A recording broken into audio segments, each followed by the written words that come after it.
We at AntWalk believe that human capabilities will matter even more in the age of AI. And that is why, welcome to Human Quotient.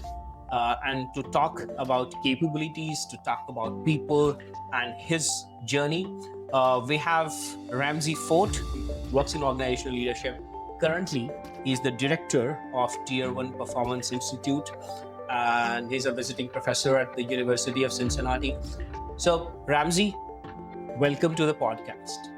Yeah, thanks for having me. I'm happy to be here and hopefully have something positive to share with you. Absolutely.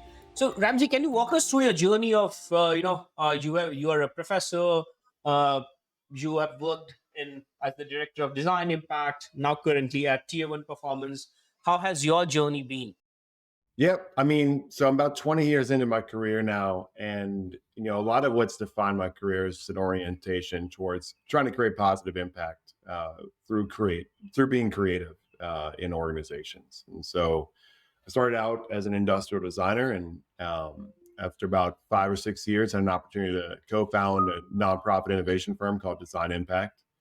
And Design Impact worked with organizations and foundations around the world to help solve complex problems by engaging community and frontline workers in that process. So, how do you bring the people closest to the issue, most impacted by the issue, into being part of the solution? And a couple of years ago, moved on from Design Impact and joined Tier 1 Performance, where I run the Tier 1 Performance Institute.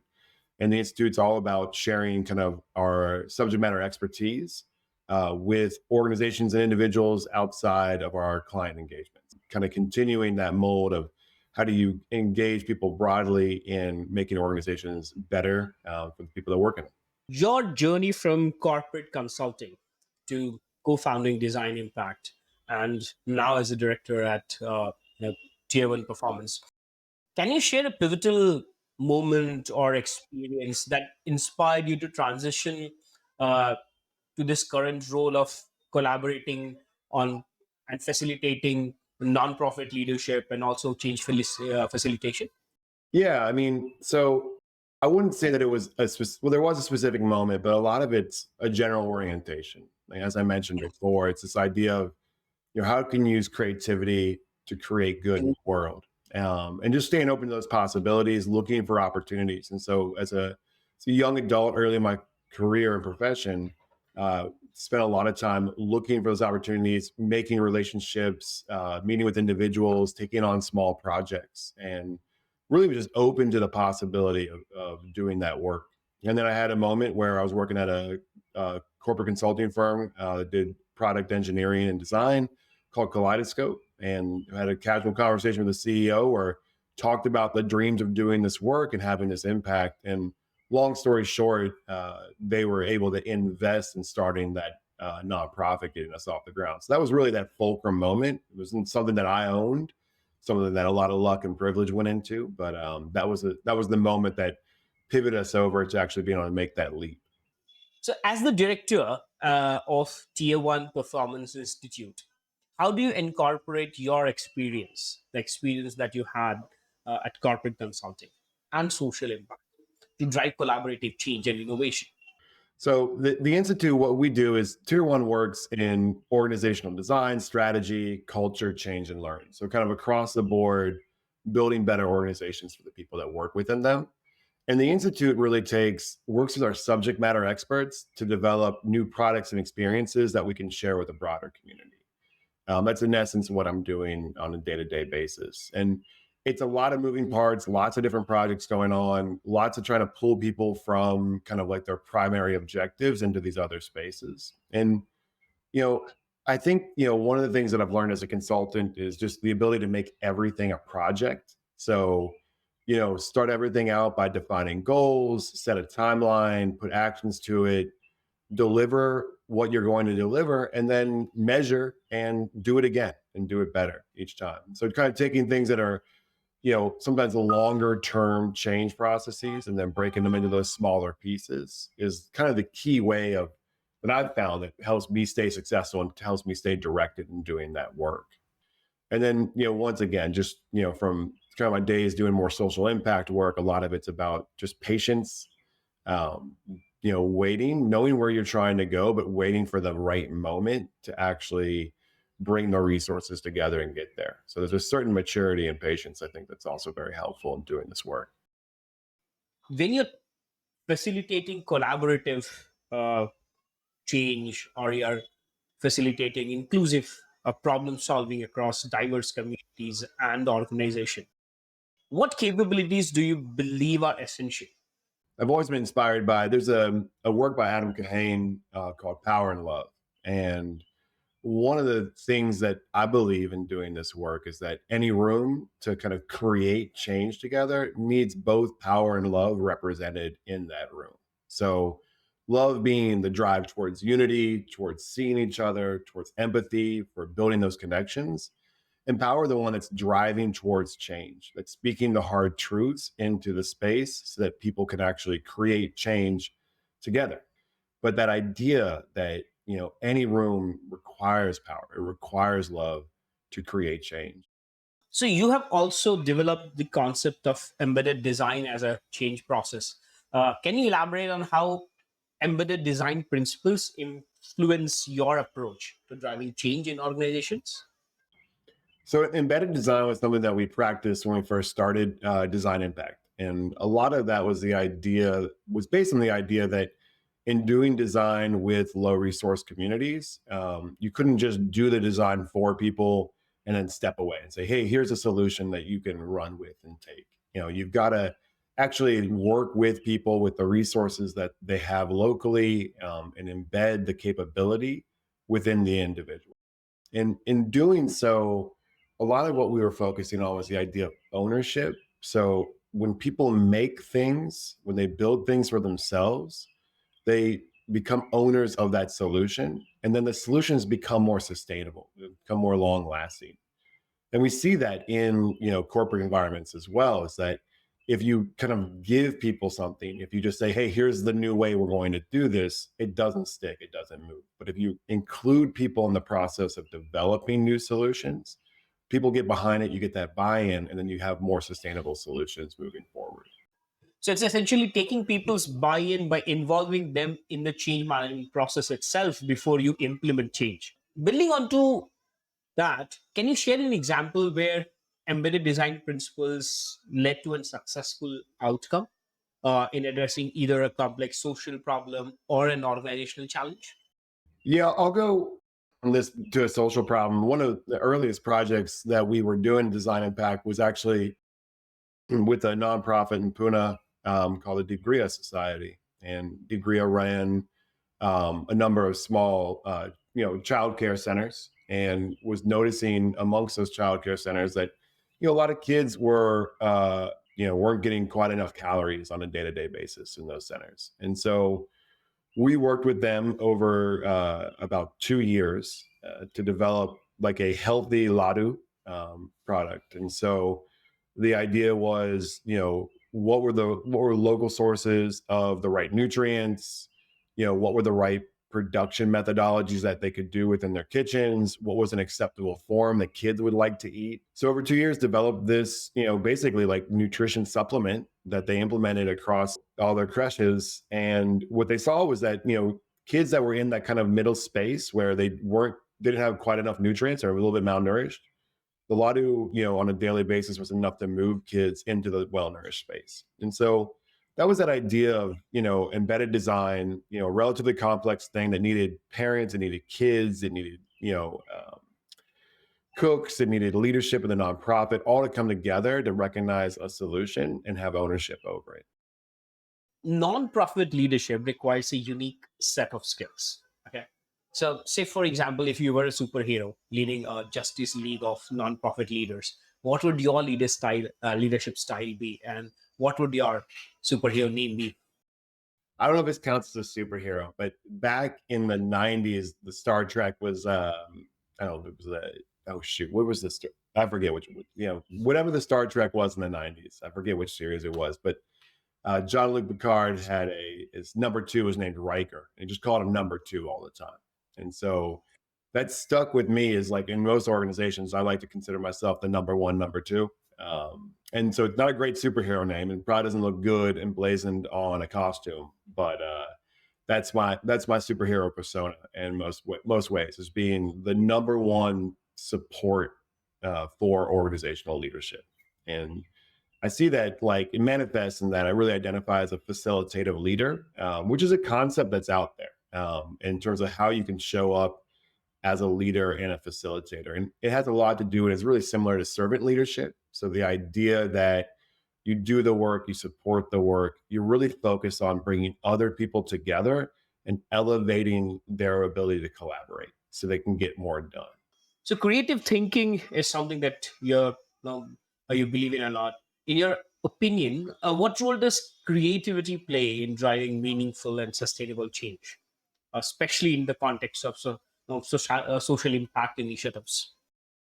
Yeah, no, I mean, I think in some ways, there's certain circles where people will just overlook creativity altogether. And then there's circles where it's the only thing. I generally think it's a balance between those. And then from a social justice perspective, there's a famous author named Audre Lorde who wrote The Master's Tools Will Never Dismantle the Master's House, which is a similar concept. The idea that, as we create problems for our societies, for our families, for our organizations, and for our world, we can't use the same thinking that built those problems, that built the systems that created those problems. We have to think in new ways in order to change those systems. And so creativity is not the only tool that gets us there, but it's an essential orientation in the world that helps us see with new eyes. And I don't mean creativity like you draw pictures, you use, AutoCAD programs. I mean, the ability to see patterns in the world and then change those patterns is what I mean. And that's an essential skill set for really creating change in organizations and our communities.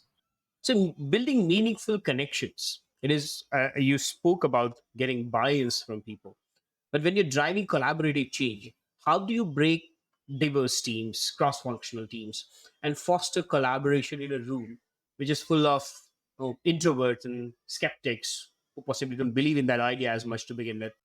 Hmm. Well, sometimes you can't. I mean, there are gaps where there's people who just don't want to move, and sometimes you have to recognize that and let them go. But in general, I've found two kind of key things. One is more of like a orientation to the space, and so it's that you've got to create a space where people can be vulnerable. And the way that I like to do that is by modeling vulnerability. So, understanding where that edge is, where you can put yourself out there, but then doing so with a lot of confidence. And that feels a little bit counterintuitive, but the idea that you want to humble yourself, but then also instill confidence at the same time, because people need to trust you as a facilitator to move them forward. And then you follow that up by then tactically doing a lot of small group work. So the idea is that, a lot of times change and discussion gets bogged down as soon as you get more than five people in a space.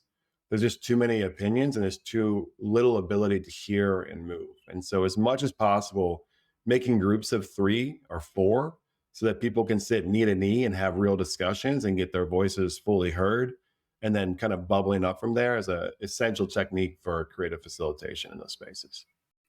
And when you talk about the modeling vulnerability, is it through sharing personal stories? How do you do that? How do you, they say, humble yourself down without making yourself look weak or exceedingly vulnerable? I think it can be really simple. So sometimes it can be stories. There's people that are amazing storytellers and can tell a story that's super compelling and bring it back, and that's an amazing skill set that I do not have.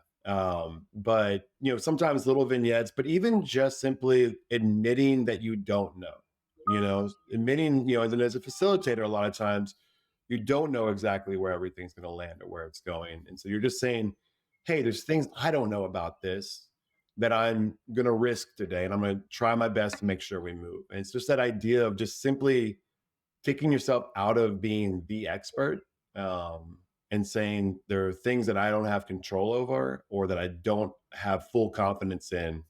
Let's move forward together nonetheless, is all it takes. So we spoke about people, and you also believe that organizations and systems, they are built on the relationships between individuals. So how do you leverage the power of relationships to drive change? and to create impact within organizations and communities. And my statement around that is probably a simplification of just this idea that in general, we are very disconnected from each other. So both in our communities and then definitely in our organizations. So really easy to focus on what separates us and stay separate within spaces. And so a lot of that idea that, organizations are built on the relationships between individuals is then building people's capability to make those connections. So once again, that idea of like, as individuals, how do we learn to know ourselves, understand why we are uncomfortable or comfortable? How do we become curious about the other people around us? And then how do we have the skills to actually engage in meaningful conversation? And then if we can master those three capabilities, we can do a lot of things positively together. And so a lot of the way I see that organizational change, even on, you know, a a higher level and a bit deeper skill, but is based in those kind of individuals' ability to carry relationship forward. Also, can you share a personal anecdote where a strong relationship or a partnership played a key role in driving change, successful change? Yeah. So a few years ago, did a lot of work with Cincinnati Children's Hospital, so which is a major medical center in Cincinnati, well known and well regarded throughout the United States. Um, and they were really focused on community health and what it meant to have all kids within our region thrive and what that looks like. And so, as kind of like an anchor institution within both the nonprofit, the healthcare, and then the community space, what can they do to help move that forward? And so, in that role, Design Impact facilitated a lot of early stage community engagement and design research, and then early prototyping to help move things forward. And what I saw in doing that work was, senior leaders from Children's Hospital building relationships with frontline staff from other community organizations, with a lot of community engaged designers. So a lot of the work that we did was actually training community members to become design researchers and be part of our process. And so in doing so, you were able to have people sit down and have very meaningful connection around social issues through multiple sessions, through interviews and focus groups, through creative and ideation sessions, through prototyping and other meetings. And what I've seen manifest out of that was a much deeper and holistic perspective on what change, what the requirements for change are across both these inside institutions and community outside and community to make Cincinnati a place where all children thrive. And that work is not, we're not responsible for that work holistically. It still goes on. Children's Hospital still organizes semi-annual gatherings of hundreds of people who are focused on this issue. And a lot of that is information sharing, but a lot of what happens within those large gatherings is relationship building so that people see each other, they share information, and they stay committed to the cause. And so it's pretty powerful to see how relationships both between different types and very diverse groups can create new power for movement for sure. So, if you could describe your approach to collaborative change using a quirky movie title, what would it be and why? To like, probably before I was even on this planet. But or maybe in the 70s, there was a movie called like The Love Bug, where there was like a Volkswagen Beetle called Herbie, I think was the name of the car. The movie was about the car, but the car is like a support character that gets everybody where they want to go by being a magical animate object. So that's my answer. There we go. If you could have a superpower to instantly solve one organizational problem, what would it be? Just people's ability to feel confident in giving feedback, people's ability to feel confident themselves to receive feedback, I think would solve a lot of problems. Is there any go-to song to get the team pumped up before a brainstorming session or any session that you use? I don't have a go-to song, but in general, when I'm running sessions and we're trying to have good energy in the room, positive energy, creative energy, I go to Motown. So Marvin Gaye, Temptations, Jackson 5, kind of like 1970s, 1980s Motown is just, full positive things that people can all agree is just good music. And if you could invite any historical figure to join you in your collaborative efforts, who would it be and why? This may seem counterintuitive, but I'm going to go with Genghis Khan. Just because, he built, one of the largest empires in the world, through relationships. And then also, as someone who indexes a lot on the love side of the power love equation, I feel like he might index a little bit more on the power side and be a good counterbalance. Ramsey, it's been wonderful talking to you, and thank you so much for being on the podcast. I can't wait for it to be out. Anything you would like to say to our listeners? Any tips that you want to share? No, I think honestly, I've probably shared too many tips today already, but just, keep your eyes on where you want to go and look for the opportunities. Shaker, thank you so much for having me on the program today. It's really fun to have this conversation. Appreciate you.